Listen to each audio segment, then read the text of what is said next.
Kisah Wali Songo, ada yang tubuhnya sampai berlumut hingga belajar di Palestina. KSEA Wali Songo 9 wali selalu menarik untuk diketahui, diceritakan dalam babat Tanah Jawa. Kesembilan wali Songo itu adalah Maulana Malik Ibrahim, Sunan Ampel, Sunan Bonang, Sunan Derajat, Sunan Giri, Sunan Muria, Sunan Kudus, Sunan Kalijaga, dan Sunan Gunung Jati. Mereka memiliki latar belakang dan kisah yang berbeda-beda sehingga mendapat gelar Sunan. Setiap anggota Wali Songo saling dikaitkan dengan gelar Sunan dalam bahasa Jawa. Konteks ini berarti terhormat. Meskipun disebut sebagai Wali Songo tetapi ada bukti bahwa anggota dari kesembilan wali hidup pada waktu yang berbeda, tidak dalam waktu yang bersamaan. Satu pagar, Sunan Gresik Syekh Maulana Malik Ibrahim. Syekh Maulana Malik Ibrahim berasal dari Samarkand, Asia Tengah. Dia adalah seorang ahli tata negara yang ulum. Syekh Maulana Malik Ibrahim datang ke Pulau Jawa pada tahun 1404 Meter. Jauh sebelum beliau datang, Islam sudah ada walaupun sedikit. Ini dibuktikan dengan adanya makam Fatimah binti Maimun yang nisannya bertuliskan tahun 1082. Di kalangan rakyat jelata Sunan Gresik atau sering dipanggil kakek bantal sangat terkenal, terutama di kalangan kasta rendah yang selalu ditindas oleh kasta yang lebih tinggi. Sunan Gresik menjelaskan bahwa dalam Islam kedudukan semua orang adalah sama sederajat, hanya orang yang beriman dan bertakwa tinggi kedudukannya di sisi Allah. Sunan Gresik mendirikan pesantren yang merupakan perguruan Islam, tempat mendidik dan menggembleng para santri sebagai calon mubaligh. Dua Sunan Ampel Raden Rahmat adalah putra Syekh Maulana Malik Ibrahim dari istrinya bernama Dewi Chandrawulan.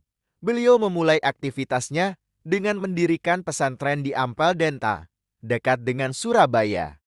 Di antara pemuda yang dididik, tercatat antara lain Raden Paku Sunan Giri, Raden Fatah Sultan pertama Kesultanan Islam Bintoro, Demak, Raden Makdum Ibrahim putra Sunan Ampel sendiri dan dikenal sebagai Sunan Bonang, Syarifuddin Sunan Derajat, dan Maulana Ishak. Menurut babat Diponegoro, Sunan Ampel sangat berpengaruh di kalangan istana Majapahit. Bahkan istrinya pun berasal dari kalangan istana Raden Fatah, putra Prabu Brawijaya, Raja Majapahit, menjadi murid Ampel. Sunan Ampel tercatat sebagai perancang kerajaan Islam di Pulau Jawa. Dialah yang mengangkat Raden Fatah sebagai Sultan pertama Demak. Di samping itu, Sunan Ampel juga ikut mendirikan Masjid Agung Demak pada tahun 1479 bersama wali-wali lain. 3. Sunan Bonang Raden Makdum Ibrahim. Nama aslinya adalah Raden Makdum Ibrahim. Beliau putra Sunan Ampel. Sunan Bonang terkenal sebagai ahli ilmu kalam dan tauhid. Beliau dianggap sebagai pencipta gending Jawa dalam rangka mengembangkan ajaran Islam di pesisir utara Jawa Timur. Setelah belajar di Pasai, Aceh, Sunan Bonang kembali ke Bonang, Lasem, dan Tuba, Jawa Timur, untuk mendirikan pondok pesantren. 4. Sunan Giri merupakan putra dari Maulana Ishak dan ibunya bernama Dewi Sekardadu putra Menak Samboja. Kebesaran Sunan Giri terlihat antara lain sebagai anggota Dewan Wali Songo. Nama Sunan Giri tidak bisa dilepaskan dari proses pendirian kerajaan Islam pertama di Jawa, Demak. Ia pernah bertafakur di Gua Sunyis selama 40 hari 40 malam untuk bermunajat kepada Allah. Usai bertafakur, ia teringat pada pesan ayahnya sewaktu belajar di Pasai untuk mencari daerah yang tanahnya mirip dengan yang di bawah dari negeri Pasai. Melalui desa Margonoto sampailah Raden Paku di daerah perbatasan yang hawanya sejuk. Lalu dia mendirikan pondok pesantren yang dinamakan Pesantren Giri. 5. Sunan Derajat. Nama aslinya adalah Raden Syarifuddin. Ada sumber yang lain yang mengatakan namanya adalah Raden Kasim, putra Sunan Ampel dengan seorang ibu bernama Dewi Chandrawati. Jadi, Raden Kasim itu adalah saudaranya Raden Makdum Ibrahim Sunan Bonang. Oleh ayahnya yaitu Sunan Ampel, Raden Kasim diberi tugas untuk berdakwah di daerah sebelah barat Gresik, yaitu daerah antara Gresik dengan Tuban.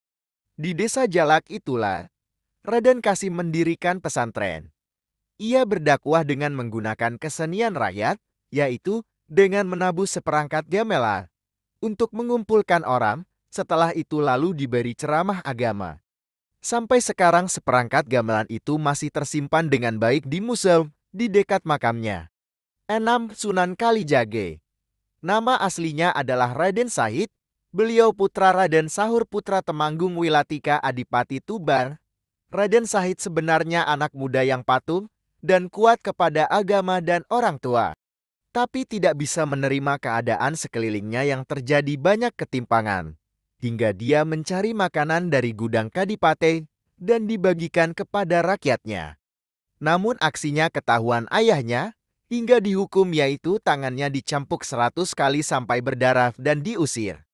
Setelah diusir, selain mengembar, ia bertemu orang berjubah putih yang tak lain adalah Sunan Bonang.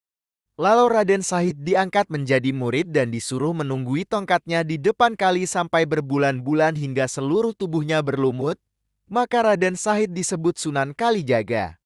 Sunan Kalijaga adalah tokoh seniman wayang. Sebagian kisah wayang masih dipetik dari cerita Mahabharata dan Ramayana, tetapi di dalam cerita itu disisipkan ajaran agama. 7. Sunan Kudus Jafar Sadi menyiarkan agama Islam di daerah Kudus dan sekitarnya. Beliau memiliki keahlian khusus dalam bidang agama, terutama dalam ilmu fikih, tauhid, hadits, tafsir serta logika. Di antara wali songo hanya ia yang mendapat julukan wali al-ilm, wali yang luas ilmunya, dan karena keluasan ilmunya, ia kerap didatangi oleh banyak penuntut ilmu dari berbagai daerah di Nusantara.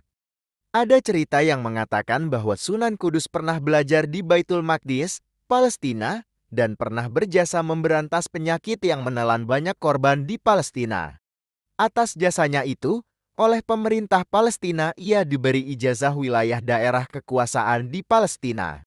Namun Sunan Kudus mengharapkan hadiah tersebut dipindahkan ke Pulau Jawa, dan oleh Amir penguasa setempat permintaan itu dikabulkan. Sekembalinya ke Jawa, ia mendirikan masjid di daerah Loran tahun 1549. Masjid itu diberi nama Masjid Al-Aqsa atau Al-Manar Masjid Menara Kudus, dan daerah sekitarnya diganti dengan nama Kudus, diambil dari nama sebuah kota di Palestina, Al-Quds. 8. Sunan Muria Raden Umar Said, salah seorang wali songo yang banyak berjasa dalam menyiarkan agama Islam di pedesaan Pulau Jawa adalah Sunan Muria. Beliau lebih terkenal dengan nama Sunan Muria karena pusat kegiatan dakwahnya dan makamnya terletak di Gunung Muria 18 km di sebelah utara kota Kudus sekarang. Beliau adalah putra dari Sunan Kalijaga dengan Dewi Sarol. Nama aslinya Raden Umar Said. Dalam berdakwah ia seperti ayahnya, yaitu menggunakan cara halus. Ibarat mengambil ikan tidak sampai keruh airnya. Muria dalam menyebarkan agama Islam, sasaran dakwah beliau adalah para pedagang, nelayan, dan rakyat jelata. 9. Sunan Gunung Jati Syarif Hidayatullah menyebarkan Islam di Pulau Jawa, terutama di daerah Jawa Barat. Ia juga pendiri Kesultanan Cirebon. Nama aslinya Syarif Hidayatullah. Dialah pendiri dinasti Raja-Raja Cirebon dan kemudian juga Banten. Sunan Gunung Jati adalah cucu Raja Pajajaran, Prabu Siliwangi.